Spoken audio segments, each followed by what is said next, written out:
Hello and welcome again, ladies and gentlemen, to the Iron Hearts podcast, episode number...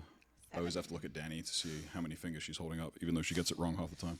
Lucky number 7, Band-Aid finger, yes. Nails coming off galore. When did you have that fixed? Yesterday. Just let's not talk about it. Change the subject. Yeah. So today we'll be talking about, Danny. How to maximize fat loss, considering in last week's episode, or not last week's, last month's, I don't know what date it is. We talked about how to maximize muscle growth. We thought we would follow up with how to maximize fat loss. Yeah, and really how to make it, well, not a punishment. And I mean, let's face it, any phase of any physique / fitness goal can be punishing depending on the way you go about it. Exactly. So there's always going to be a degree of sacrifice and work that goes into a process, but you don't have to suffer needlessly. And it's strange to me that people seem to go out of their way to suffer needlessly. So we're going to try and bring a few things to the table that might make fat loss a little bit easier for some of you guys, and things you may not have heard. Some stuff may seem very simple, some stuff may be surprising, but yeah, I guess what should we start with? I think the biggest one is probably one that most can relate to, is that the internet seems to make, losing fat seem, really easy, with all these like crazy, transformations, and I did this in 6 weeks, which, look, I'm not saying it's not possible. I think they make it more simpler than it may feel for some people. But, in reality, I feel like going into an aggressive fat loss phase for some people is not going to be sustainable over time. And what happens often, what we see is that people tend to then rebound, right? Like, they'll do 6-week challenge, they'll lose the fat, and then they're done and it comes all back. Yeah, and oftentimes the reason for that is the habits given to them to get the weight off in that period of time are not sustainable habits. It's very much a Hail Mary, let's get off as much body fat off as aggressively as we can. And, to kind of piggyback off of the idea, I guess, that the internet kind of creates these unrealistic expectations in people, is you don't really know the backstory of what happened going into that transformation. Full disclosure, you don't actually know the transformation's real. There's a lot of people in the world of transformation AI. space. Well, forget AI. Even before AI came around, there were a couple of coaches from a pretty big, fat loss transformation team that were found to just be fabricating or stealing, transformations from other people. Because back then, you just keep posting transformations, you're going to keep getting business, And if you sign someone up for a period of time and you say you can absolutely get this fat off in this period of time, or this weight off, shall we say, because sometimes it's not even fat. Yeah. And you have all of this proof showing that you've done that, regardless of the period leading up to it or after, or if that person was natural, or if they were on fat burners or steroids, or if there was someone who came to the table with a ton of muscle mass, so it made cutting easier, or if they're just genetically very good at dropping body. There's so many factors influencing it, which there's such it's such an unrealistic thing, I think, to compare to anything on the internet, but for sure, the internet just creates this weird comparison game where people think, well, if I didn't lose this much fat in those 6 weeks, then I failed, or I got it wrong, or there's something wrong with me, or, I just don't, I'll never get there. I don't deserve to be, in the physique that I want to see one day. Yeah. So, yeah, I think it also just goes back to, being able to sustain that or even have systems in place in order to sustain it after, a very aggressive 6-week challenge. And I think that's where a lot of these programs fail, and why people rebound often, because typically in those 6 weeks, you're following a specific meal plan. And hey, any person who's motivated enough to try and drop some fat may follow that for 6 weeks, right? But after that, it's like, it's not teaching people, it's not giving them the systems they need to put in place in order to sustain this over a long period of time. Yeah. And not have those massive rebounds. I mean, the whole yo-yo dieting is a term for a reason, People yo-yo diet, because they lose it and then they binge afterwards, and it's kind of going back and forth because they haven't put those systems in place. So yeah, absolutely. And I think any of my clients who are listening know that I'm a big fan of aggressive fat loss, but I will never take someone on and then immediately say, okay, let's go into an aggressive fat loss phase without first spending the necessary time prepping them and kind of, everyone who works with me knows this, like we do like a priming phase to get their activity up and really kind of create the environment that's going to be most successful for long-term fat loss. If you just throw someone into a massive calorie deficit, hours of cardio per day, not only is it not sustainable, it's probably going to put you in a position where metabolically post fat loss phase, you're in the worst position to maintain that. And I think this is why I don't want to just relate it to bodybuilding. It's not just bodybuilding. Even individuals who come to me and they say, look, I've just been going backwards and forwards, yo-yoing up and down, up and down, up and down. The weight never stays off. And when it does stay off, I have to starve myself to maintain that level of, body fat or like the shape that I like. It's so important, I think, to stress to people that if you want the type of physique that is going to be sustainable and also enjoyable to maintain, you have to do the necessary things first to build a foundation that's going to allow you to retain that stability post fat loss phase. Yeah. And what does that really genuinely come down to, and why I'm such a big advocate for, just priming people, is just having a baseline of muscle mass in the first place, because the more muscle you have, the more metabolically active your body is, the easier it is to maintain your body weight. Easier to lose fat too. The easier it is to lose fat, the easier it is to maintain body weight. I know Randy listens to all these episodes, so I'm going to use him as a prime example because we were having a conversation this week. Hey, Randy. Yeah, he came to me. He's been working with me. It's been like 9 months now, like 8 or 9 months, I want to say.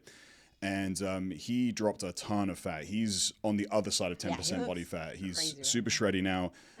I've increased his calories probably like 30 or 40% just in the last month. His weight has stayed exactly the same. And that is because not only is he pretty active and what he's eating is clean, but he's also created that metabolic rate through, really, really driving, training, super efficient training. So now his training's like flying up. He had like a minor injury in his lat, but he's still training. He's still training as hard as he can. And he's basically eating, probably 1.5 times what he was eating last month. Hasn't gained really any body fat. He's still, just like putting the food down, but it's not going anywhere. He's like, oh, I'm a fat burning machine. I was like, yeah, and this doesn't always happen, but when it does, it's pretty amazing. But, he committed to the longer term goal of building that foundation, and now it's paying off. And now he can enjoy the process of putting on muscle mass without having to do the cut bulk. And for me, and I think for a lot of your clients as well, we like to get people down to a baseline of body fat because it's a lot easier to assess where you're at when you're a little bit leaner too. So it's probably a little bit more time consuming, and it's a little bit like, oh, I have to go through this. But if you go through that process, you probably only have to do one cut like that ever, because you'll never have to cut from a place of high body fat again if you keep your habits in place. Right. Short of like an injury or, maybe, some people just fall off because of, life commitments and things like that. But I don't know. I haven't seen really anyone who sticks to the plan and continues, following those principles really ever slide back to the level of body fat they were before. Right. They just get better and better with each passing year, you know? Yeah, and I think just going back to, aggressive, short-term fat loss, they work, right? Aggressive fat loss in a short, it works. And it may be situational, right? That may work for some people if they're, shredding for some sort of event or for whatever. But if you're somebody who's just starting out in the fitness journey, you're not a bodybuilder, you're someone who's just, starting out, you want to lose fat, things like that. It's best to, I think, make sure that you have the systems in place to be able to sustain it long term, so that you're breaking those old bad habits. I think that really is what it comes down to as well. And it takes time. It's going to feel hard at the beginning. I mean, if you're someone who's not used to tracking your food, you're not used to, tracking your steps or getting 8 hours of sleep. If you're not somebody who's used to that, it can feel really overwhelming in the beginning. And that's completely normal. I mean, it is, but in the beginning, that's just because you're not used to, treating your body the way it needs to be treated to get those results. I mean, prime example, a couple of my clients, they had when we first started, they were like, oh my God, this is so overwhelming, because they never tracked anything before. And now it's just like, oh yeah, we're used to doing it. It's like learning any new skill that requires time. You have to dedicate the time to it. And initially, I mean, even I remember having to weigh out my food cooked versus uncooked. That used to annoy the hell out of me. But now that I'm doing it, I don't do that. Yeah, I know. She's not as psycho as I am, but yeah. This will do. But This is about right. But yeah, it's kind of breaking out of those habits, and maybe some of you have been fallen victim to this. It's like hours of cardio, the kind of the binge restrict. It's like you binge and then you punish yourself with hours of cardio, thinking you're going to be able to out train those poor food choices, and you just don't need to do any of those things if you create a stable foundation, because even if you do have an off-plan meal, you've built enough momentum that it probably isn't going to make a dent at all. And that's something that a lot of my guys and gals have seen is they come up a little bit in weight.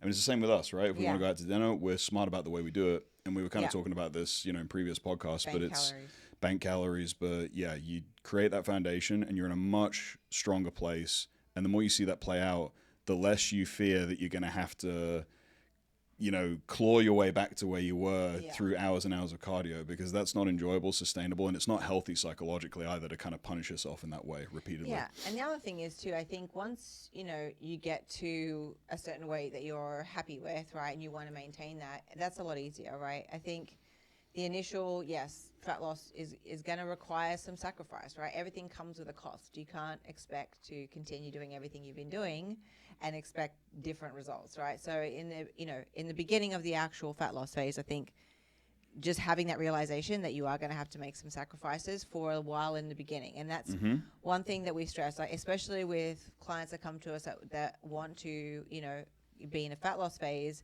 and it's, oh, can I have a cheat meal after week 4? No, you cannot. You're not there yet. You haven't earned it yet. But, maybe in 3 months' time, if you've been sticking to the plan, then maybe you can have that off-plan meal. But you kind of have to put the work in first, right? And then it's going to get easier later on, just like anything else, right? So it's what may seem overwhelming and challenging in the beginning is only going to give you a payoff at the end. So, Agreed. it's a... I always handle that the same way.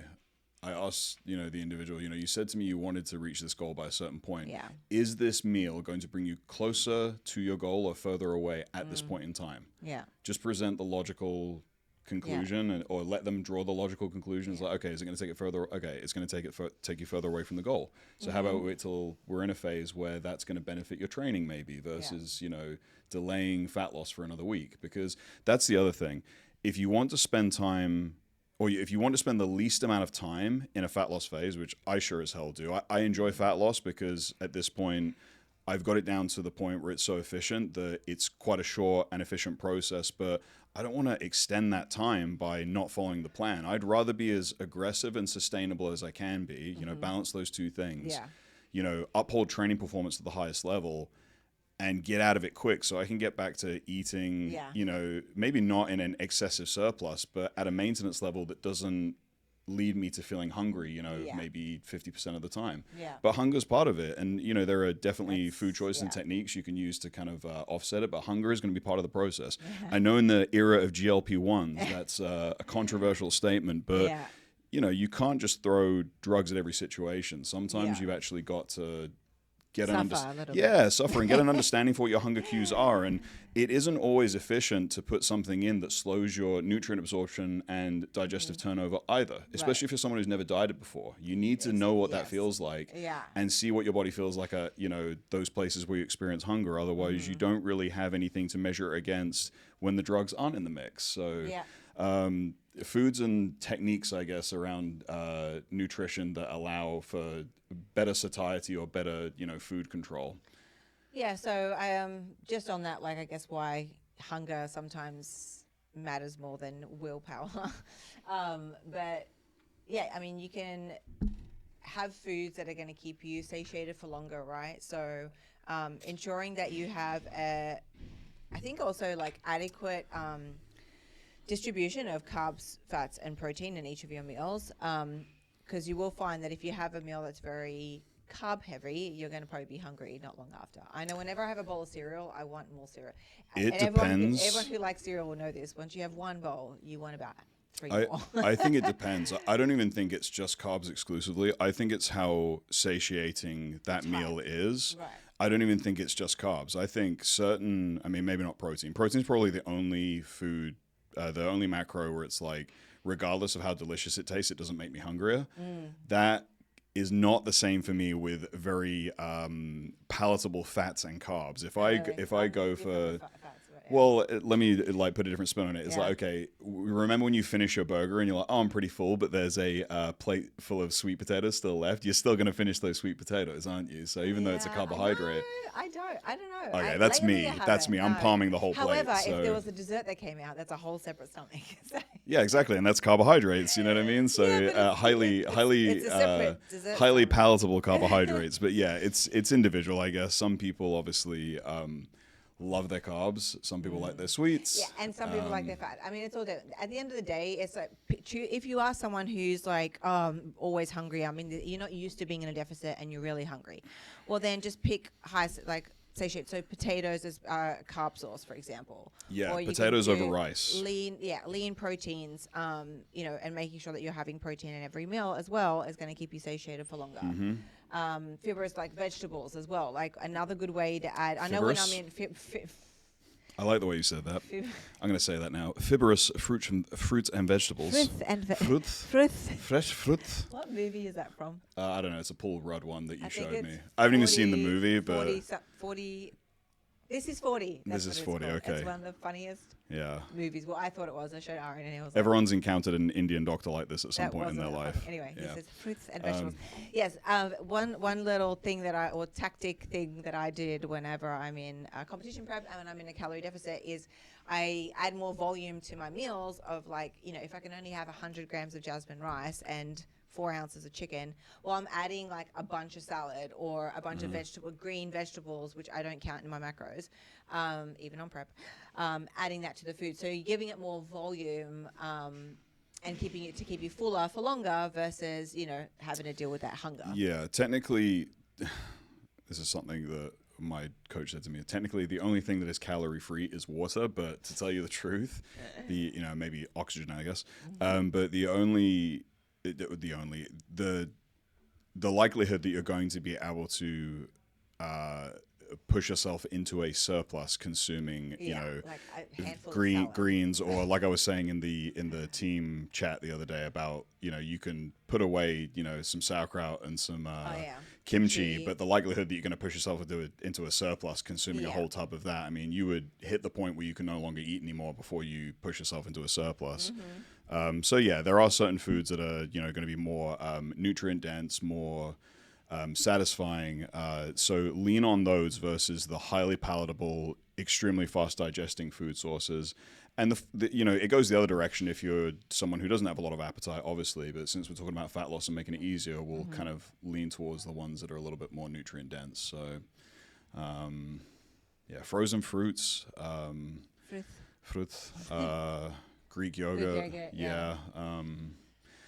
just again greens and distributing your calories over the course of the day, so you're not allowing big gaps between meals, because that will tend to drive hunger signaling up as well.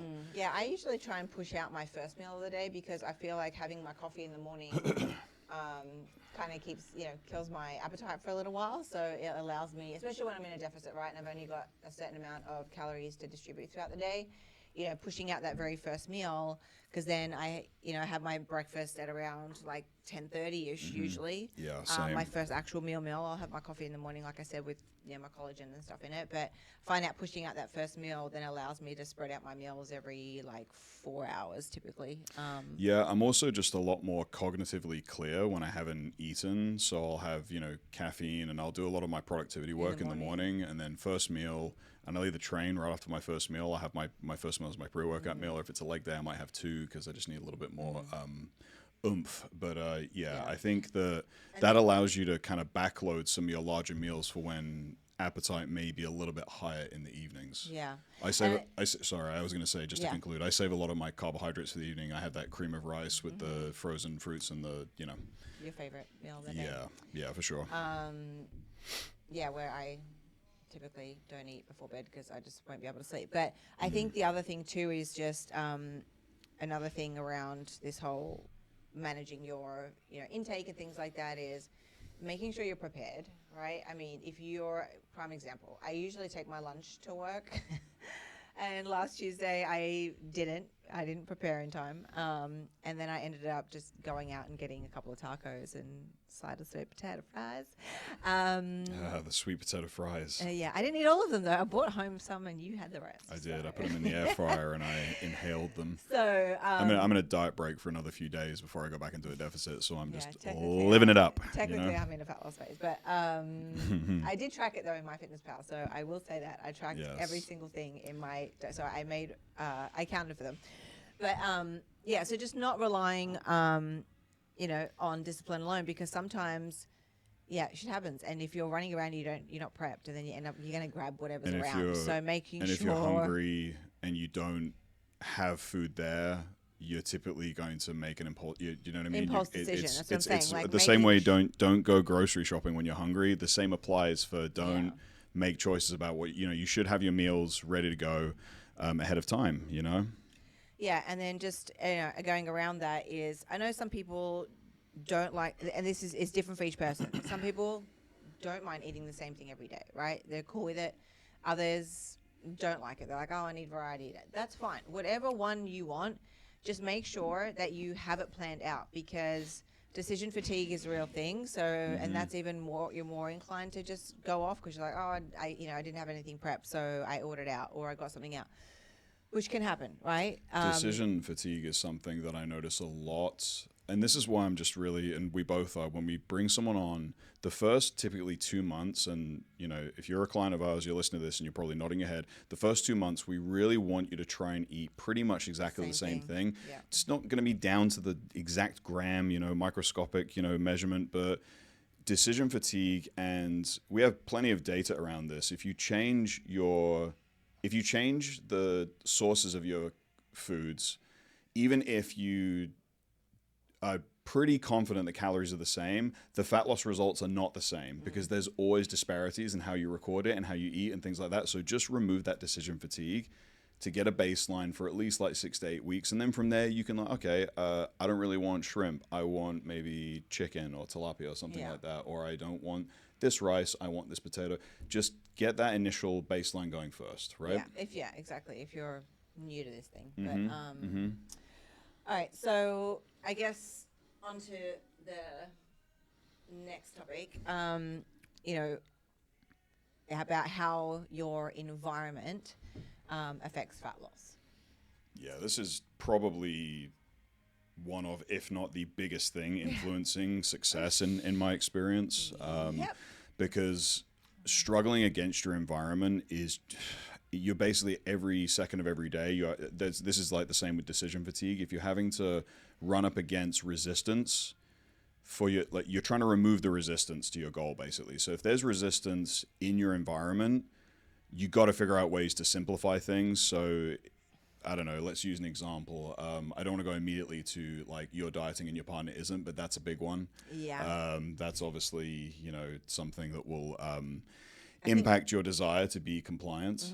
I think another one as well is around the work culture. So, and this, we both have clients that work in various different fields. Myself, I work in corporate, and I've gone through fat loss phases being in corporate. Now I think it's a lot easier because everyone knows I'm a bodybuilder at work. So for me, it's a bit, but back in my consulting days, it was harder because I was working long hours at the office, and, they would order in stuff, and, like if I have my own, you can get flack for it. So I think also, and you have a client as well who used to didn't you, that would bring their food and get basically bullied for not, for eating their prep meals. Yeah, it happens. People at work can just be snitchy for no reason or judgy for no reason. Yeah, and the kind of messed up thing is if you had a medical condition like diabetes or Crohn's or something that meant that you couldn't eat what everyone else, no one would bat an eyelid, because in their mind it's like, well, they have a condition. It's like, okay, but I'm making a willful choice to pursue a goal. Yeah. Somehow opens you up to criticism. But again, we have spoken quite extensively about that, I think, in one of the previous podcasts. But it's important to... Though, no, for sure. It's important that, and then also not I'm talking about work, I was getting to is terms of people's work schedules. So that's also sometimes really difficult because that could lead into sleep deprivation, and sleep is a really important factor for fat loss, as we know, right? So, we have people that at work, nurses that do shift work that, and that changes all the time. Firefighters. So trying to put a structure in place, where you're going to bed and waking up, that's just sometimes not feasible There for is some people. there is no sleep architecture that you can put in place for a shift worker. It's just not going to happen. You just have to do the best you can. But yeah, it's the same. Even with like firefighters, you have it both ways because you have bad sleep, three ways: bad sleep, high stress, and the social pressure that you have to eat with your with the guys and gals at the station. You have to share meals. Yeah. That's like a social thing. Yeah. So yeah, there is it's not like peer pressure, but there's like social pressure to show up in certain ways. Yeah. So, again, what Danny and I always say is just communicate and just be real with people. If sometimes you'll actually inspire people to, maybe get themselves in shape as well. But if people aren't going to respect it, that's fine. That doesn't mean that you have to alter your behavior. Right. Or get, discouraged from your goal, right? So Alcohol is another big one. If you maybe have been used to consuming alcohol and that's the way you socialize, we always try to come at this from an open-minded perspective because, I mean, how long has it been since you drank alcohol? I can't remember. I mean, we've been dating for 4 years, so 4 years. Yeah, it's been probably over. I've probably had a drink once or twice in that 4 years, like socially, like with your mum. You've had like a glass of wine or something. One glass of wine. Yeah, but that was I don't remember when it was. It was that long ago. It's It was probably 2 years ago. It's probably been close to a decade since I've drank, but that's just because I don't enjoy it. But it is probably one of the most, I guess, non-productive ways to leverage calories, and it will have an effect on the way you metabolize food. It'll affect sleep architecture really badly. That's the biggest thing. Training performance inflammation. Yeah, I mean we're not telling people like, oh, you shouldn't drink, but there's again more and more data coming out that really there is no minimum amount that's like okay. It's just how many of the deleterious effects of alcohol are you willing to accept? Yeah. And that goes up and down on the spectrum of how much you want to drink. So if you have a physique goal, maybe that you want to achieve in a 6 or 12 month period, maybe take a little period of abstinence and see how that reflects in your, in your results and in your energy and things like that. Again, you probably won't it's miss it, honestly. no, and how you feel, and the conversation I've had with individuals around this is if they say, oh, I can have a drink on occasion. Like, yeah, okay, as long as you're willing to accept the fact that you may not get to the goal as fast. Yeah. If that's okay, then cool, we're on the same page. But I'm not going to say that you can drink, you can have a bottle of wine, once, twice, thrice a month and expect to see the type of progression you would see in the absence of that alcohol. So that's another thing. So. All right.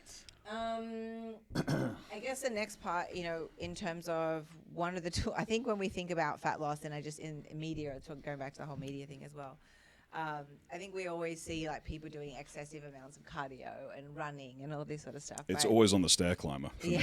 Everyone's like, oh yeah, hour of stair climber. Yeah, I know. I'm like, you don't need to do stair climber. It sounds terrible. When was the last time you did the stair climber, Dan? I can't remember. And when was the last time you got on stage without visible abs? And when was the last time you got on stage and were told that you were like not conditioned enough? Never. That never happens with me. I always get told I'm too So, yeah. So yeah, again, I think people cardio is a great tool, obviously for fat loss, right? But I think often people can sometimes misuse it, right, in a way. So when we assign cardio, ideally, especially when we're talking about bodybuilders and alongside a training program, it's going to be low intensity, steady state cardio. So just walking on a treadmill or steps. If you love to do classes and stuff like I do, I love to do myself a HIIT class. Not that I've had time to do it, God knows how long, but I do enjoy that from time to time. I know you hate it, but I love doing those things because just from a community social aspect. But again, I don't like people, so I just I don't like people, so I just train by myself. Yeah. No, I'm just kidding. I train my clients quite a lot, but it's just the having someone else like I guess dictate my workout just feels weird to me now. But I get it. You like the energy and you like to dance and try and outwork the person next to me, even though they're not paying me any mind, but I'm in competition with them. So again, I think going back, cardio is a great tool, obviously, for fat loss. We're not denying that. But I think where it gets misused, where people will binge eat, right? They'll go off plan. They're like, oh, I'll just do extra cardio, kill myself running tomorrow to Yeah. make up for it. And that's not a really healthy mindset to be in when you are binging and then you're like punishing yourself through hours of cardio the next day. Like that's not a good place to be mentally. Yeah, and I think as well, I think even convincing yourself that that is going to have any dramatic effect on the calorie intake that you just like shovel down. I mean, a typical binge, if it's like a real binge, like, it's not just the calories, it's the way it impacts your image of yourself, it's how you feel after you do it, it's also the way it wrecks your digestion and whatnot. But, in my experience, it's pretty obvious when a client's had a binge because typically they're consuming, well, enough to push them out of a deficit, past maintenance, and into a surplus that's probably anywhere from 7 to 14 days to stabilize, depending on the individual and how big the binge is. So you're really not cardioing your way out of those poor decisions. So having a healthier idea around when you can indulge in foods that you enjoy and not hyper restricting or only eating the types of foods that you hate while being in a calorie deficit is just critical. Because if you're just eating foods that you can't stand day in, day out, you're doing all your steps, and it's like, okay, you're seeing the changes in the mirror, but you're not actually enjoying the process, or your favorite part of your day. Your favorite part of your day is the, I don't know, I'm trying to think of an example of, something that, do you know what I mean? As far as like, you have like one little like treat, you know what I mean? But that's it, because you're so restricted, you can't, you get like one biscotti, you get like one piece of dark chocolate. It's like, you have to have, we haven't talked about diet breaks and things like that, but we don't really have to go into that. But ultimately, it has to be sustainable. There has to be some degree of enjoyment that comes into the diet. And I believe this is true whether you are just a general person trying to lose weight or a competitor. I think if you are a competitor, and even if you're on prep, obviously maybe the last few weeks of prep, you're not consuming, the things that, are a little bit more fun or indulgent. But up to that point, you have to have some degree of enjoyment in your food. Yeah. And again, it doesn't mean cheeseburgers and ice cream, but it could be one little small, like I always say, like under 100 calorie treat once a day is fine if you fit it in your macros. Like it's not going to derail your progress. But I think just, going back to the whole cardio thing is, implementing like steps, right? Or just walking on a treadmill a couple of times a week and making sure that your step count is around 10 to 12,000 a day is way more sustainable than doing like 6 HIIT classes a week. You know what I mean? Yeah. And then trying to compensate for your shitty diet. You can't out-train a bad diet. I mean, everyone's heard that a million times before. Yeah. So that's the other thing too. Like, don't kill yourself doing all these extra HIIT classes and stuff thinking, well, oh, I did that, so now I can eat, I can go and have pizza and fries. Yeah, and think of the bigger picture again. And this is, I think, where the gap in understanding of, what actually gets people to the goal really shines through. And it's so important to educate people about this, is if you're doing a ton of HIIT classes, you're probably not carrying the type of energy you need to carry into your resistance training workouts, which means you're probably not necessarily training hard enough to build or sustain muscle. So then you're kind of burning the candle at both ends, because you're doing this super high output cardio, but you're also putting yourself in an environment maybe to lose muscle because you're not training hard enough. And then your metabolic rate slowing down alongside you, basically killing yourself with these classes. And then you add on top of that unhealthy eating habits, and it's just it's a death spiral. It's a disaster waiting to happen. And I've seen it happen countless times. And it's pretty common, I think, in HIIT class environments where people aren't training for like fun, they're training for a body composition outcome. Same in CrossFit as well. See people just burning out, going really, really hard. I think some people there are there for fun. I think others are there thinking that they're going to change their body composition where they're not. I mean, I used to teach at F45. Oh, here we go with this bloody phone again. Do you want to get that? I'm just going to pick it up and hang it up. Oh, there's someone at the front though, so they should pick it up. Okay, they should have just picked it up. Okay. Sorry about that. What I was saying was, now I lost my train of thought. What was I just saying? Classes and burnout. Oh, I yeah, was just classes, saying that. yeah. I was just at saying F45. those. Sorry, I was saying I worked at F45, and there were people that would come to do classes every single day, and their body never changed because I'm like, and they were like full on, and they would come to a class every single morning, and their body never changed. So, again, I think it's about going back to what we were saying earlier with fat loss and anything like that. Is you want something that's going to be sustainable and something that you're going to be able to keep up with, and that your body's going to be able to keep up with, not just physically but mentally as well. So we always opt for making sure that we're just telling people get steps in. If you want to do a HIIT class once in a while just for fun, that's fine, but it's not meant to be used as punishment. So No, definitely not. Okay, anything else you want to say on cardio before I No, again, I just think if you're gonna put cardio in, do it steadily. Don't just go to the extreme. Same with dieting. Don't, if you're eating 2,000 calories, don't pull 50% of your calories and then start doing hours of cardio. It's all about finding a excuse me. It's all about finding a deficit that still allows for the type of energy balance that is sustainable. Again, if you feel like a freaking zombie because you're just killing it, you're not gonna, you're just angry all the time, you're getting pissed off at your spouse, or you're getting mad at your kids, because you're in such a deep depth. You got to make it sustainable, and that's the only thing I would say is just titrate slowly, get as much as you can from the least amount. When it comes to cardio specifically, and trying to leverage steps where possible, because it's a lot easier to leverage high step counts versus pound away on the stair climber for an hour and a half, or 2 sessions a day. It's just not necessary. So okay, so on the next part, like in terms of, obviously if you are serious about fat loss, you have to track.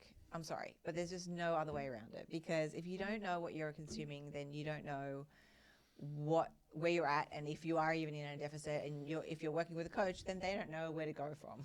So tracking is kind of a non-negotiable.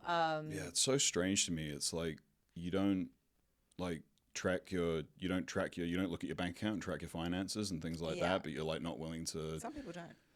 Well, some people track all sorts of things that do not relate to their long-term health and longevity. But the thing that is probably, I think it's probably most important out of anything, like your physical health and fitness, like you're not willing to track something that once you've got it down, it takes less than probably a minute per day to like actually track your intake. I think like with bodybuilders is different. I think bodybuilders are used to tracking, but I'm talking about like others who are not in the bodybuilding world and are just wanting to, drop weight. Then tracking is something that you're going to have to get used to and have to figure out.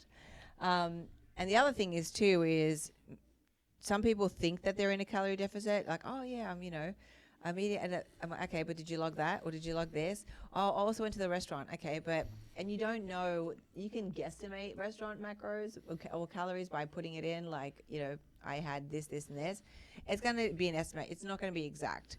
So again, if you're in the beginning phases and you're serious about fat loss, you have to track, and you have to stick to the plan, and you have to cook at home for a while, and you have to give up going out for lunches and brunches and dinners at the beginning, like at least for the first couple of months. Hey, and the good news is if you've hired a really good coach and they're expensive, you'll have more money to spend on your coach, because you won't be spending thousands of dollars on eating out every month. I mean, the amount of our clients that come to us and been like, do you know, I'm actually saving money because I'm not eating out, and it's not drinking. And it's not even eating out. It's like door dashing things because they didn't plan ahead. Cook.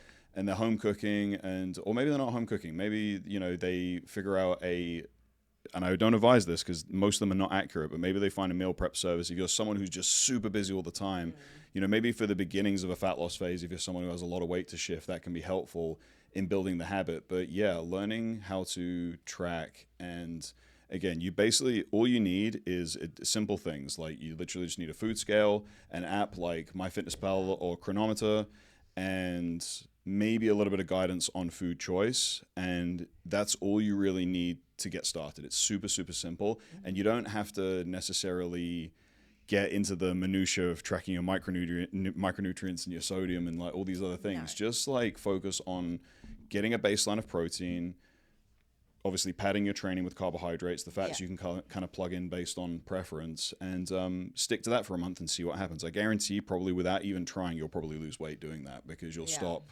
eating these highly palatable foods, or you'll log it in the app and you're like, damn, that's how many calories are in that. You know, I just ate 7 of those things last week. Do you know what I mean? It's like, I think that's one of the most surprising things for people who are new to tracking, where they're like, damn, I didn't realize my Starbucks coffee was like 400 calories, which some of them are, most of them are. 400 calories and $7 or $8 now. Yeah, I mean, the cost is ridiculous. But the point is, I think, like, yeah, liquids. So sometimes just getting a, caramel frappuccino, there's like half my sugar intake for the day. Yeah, it's like 80 grams of sugar in some of them. It's insane. I think it gives people an awareness as well of what they're putting into their bodies too. Like, oh, damn, I didn't realize that was that much fat in that. And now, when I'm buying, I'll look at things and I'm like, it's not even worth it. Like when it's like when I look at the macros. So it does make you a little bit, I don't know, I guess, again, we're talking about fat loss here. So fat loss is a goal. That's something you should care about, and that's something that you should be doing. But at the end of the day, like, I think the best fat loss methods are the ones that you can sustain, right? So I think we've kind of harped on about this throughout the chat. So I guess key takeaways, big things to focus on is, track your intake. That's the other thing. Get a baseline of activity, because obviously, if you're trying to lose body fat, it's not just the food. You also want to have a measurable total daily energy expenditure. And by that, I mean step count and additional cardio. You don't factor training into your calorie burning typically, but if you have a baseline established, then you know whether to go up or down from there based on your rate of loss. If the rate of loss isn't quite what you want it to be, you want to speed it up a little bit, pull a little bit of calories and push up your step count, or maybe add a few sessions of cardio if you enjoy cardio. That's a really simple way to get the needle moving a little bit further. Don't go to the extremes. What else? If you want to, push your meals out because you're someone who's a little bit hungrier, do intermittent fasting, close your feeding window a little bit so you can have a little bit more food in the afternoons or evenings. Yeah, I think also just making it, going back to what we were saying earlier, is just plan your work your plan, right? So be prepared. Take out a few hours on a Sunday to cook your food in bulk so that you're not having to do it every single time, and you have it there and you're not then ordering things at random or grabbing some chips or something because you didn't have time to prep your meals. So allocating that time, it shouldn't take more than a couple of hours at most, right? To cook a bunch of meat in bulk. And I think something else that we haven't really touched on, but it's important just to quickly go over, just because I know that there'll probably be people that's like, what do you think about this? What do you think? It's like, there's all of these different meal plans, different nutritional approaches you can take. Vegan, carnivore, keto, things like that. In the context of fat loss, they all function the same way, by creating a calorie deficit. There is nothing metabolically significant between any of them. So anyone who's telling you that, keto is somehow magically going to be better for you long term, I mean, I have my own thoughts on keto, which I won't go into, but ultimately you're just creating a deficit through compliance, because typically if you're doing a ketogenic diet, you can't consume all the highly digestible starchy carbs that you normally do. So it's, oh my God, I lost so much weight on keto. Also, you just drop a bunch of water. You also dropped a bunch of water because literally the name is the clue is in the name, carbohydrate. So you're carrying more water attached to that carbohydrate in your body. It doesn't mean that you drop body fat. So it's important to understand that the best way to get to that goal is to actually just follow the law of thermodynamics and put yourself in a calorie deficit. Stop overcomplicating it. You don't need a fad diet. You just need to figure out what your your resting metabolic rate is, based on your activity. Yeah. You can multiply that by your activity. There's like a formula you can put it, and then just come in at a deficit of maybe 400 to 500 calories per day. That is a reasonable deficit for most people to stick to long term. Yeah, and I think, just to wrap up, the other thing is, like, adherence is always going to be better when you are enjoying the foods that you're eating. So, yeah, for sure. Don't force yourself to eat chicken and broccoli if you don't like chicken and broccoli. I mean, and that's something that we work with our clients whenever everyone has a different meal plan, right? I mean, usually it's coming from still really good food sources, but some people prefer fish, some people prefer red meat, some people prefer chicken, some are turkey. I hate turkey. But, everyone is different. So I think in any fat loss phase, I think the biggest thing is going to be compliance and adherence to it. And you're going to get that if you actually are enjoying the foods. And that way it's like, oh, actually, this isn't actually that difficult. And I'm not starving, or I don't feel like I'm missing out. So keeping, and what Arian was saying earlier, keeping like at least something in there that's enjoyable for you. Like he loves his cream of rice meal at the end of the day. I love my biscotti at nighttime. So that's another really important point that you already touched on, just activity. Yeah, whatever makes it easier for you to stay consistent, because something else, sorry, I know I'm like dropping all these little extra kind of addendums to what I've been saying, but think about it this way. If you start the deficit super aggressively or it's not enjoyable from the beginning, remember that you're going to have to either increase activity or reduce your calorie intake once fat loss stalls, because you are going to need to push the deficit further eventually. Your body's going to adapt. It's called adaptive thermogenesis. Your body is going to start to downregulate your metabolic rate. You're going to have to compensate for that. So wouldn't you rather, if you're having to pull more food, still be eating some of the foods that you enjoy? If you pull a massive chunk of your calories out at the beginning, like, and I'm talking massive, like an unrealistic amount, you're still going to have to pull like a decent amount to get yourself into a deficit. But imagine you pull so much that once you've pulled those calories down, your only choice is to literally pull them so far down that you're literally starving yourself, or just push activity up dramatically. That's why it's so important not to do things too drastically, because it makes it less sustainable. So And less enjoyable. And less enjoyable. Again, enjoyment, and it's not going to be amazing every day of the deficit, but when you start to see results and maybe get down to, and I can speak to some of my individuals who I've worked with recently who've achieved fat loss successes and gotten to weights that they haven't been since they're in high school, that is super motivating. So if you can get to that point in the beginning through aggressive fat loss, then your willpower and your ability to be compliant, it just like triples overnight, because you're like, oh, it's actually working. Whereas if you're you feel more confident too, so you're like, I want to keep this for sure. Versus being half in, half out, the fat loss is kind of slow to the point it's like, okay, I can't really see the changes in my physique, so I haven't really gotten to the point where I'm seeing it's working, but I haven't been all in, and now I'm questioning if it's actually working, and that's where compliance just goes off a cliff, and people just don't believe that they can get there. So it's really important to just make sure that you're willing to get to that point where you can actually see the difference, and then it's like, okay, that's where the magic really kind of starts to happen, because you're like, oh yeah, I believe in this now, Yeah. All right. So I think we've kind of jumped around and touched on a lot of things this episode. I don't know if you want to touch on anything else in the world of fat loss. I mean, I feel like I've gone through this so many times, and now I have it pretty much like to an art, because I find it easy. I guess it's important, again, and this is not me saying necessarily that one way is wrong, or there's many ways to skin a cat, as they say, but it's important to recognize, just bringing it back around to what we said in the beginning, how the internet kind of just makes fat loss look easy. It's an individual journey. For some people, fat loss is actually going to be a lot easier than it is for other people. Appetite is not going to be as severe. For some people, appetite is going to be pretty noticeable from day one. So it's important to find, again, just to bring it all around, a process that is sustainable for you, but also someone who understands what worked for them. Because again, there's a lot of people out there, it's like, look how shredded I got. It's like, okay, that doesn't necessarily apply to your clientele. No. And just because you've been blessed to work with some very genetically elite individuals who just don't really, have any issue dropping body fat because of how active they are, or maybe their lives demand that, you need to, obviously seek out someone who's going to guide you through the process that fits into your lifestyle, your commitments, your stresses, your family dynamic, all of these things. Because if it's just going to be a kind of a cookie cutter trying to force a circle shaped object into a square shaped hole, you're probably going to suffer really badly for a few months, drop some fat, and then rebound. It has to be something that you can kind of see the logic behind the way it's been structured. Otherwise, you're not going to believe in the process. So that's my big takeaway, is just make sure you find an approach that allows you to believe in it from day one, Yeah, and the other thing is too, like, once you get to the goal, like, we talked about diet breaks and stuff, but going back to maintenance for a while, and, you don't want to be in a deficit forever. It's just, it's just not enjoyable. You gotta live your life at some point too. Yeah. Right? So, And the fat loss phase, a successful fat loss phase, does not end when you reach the goal.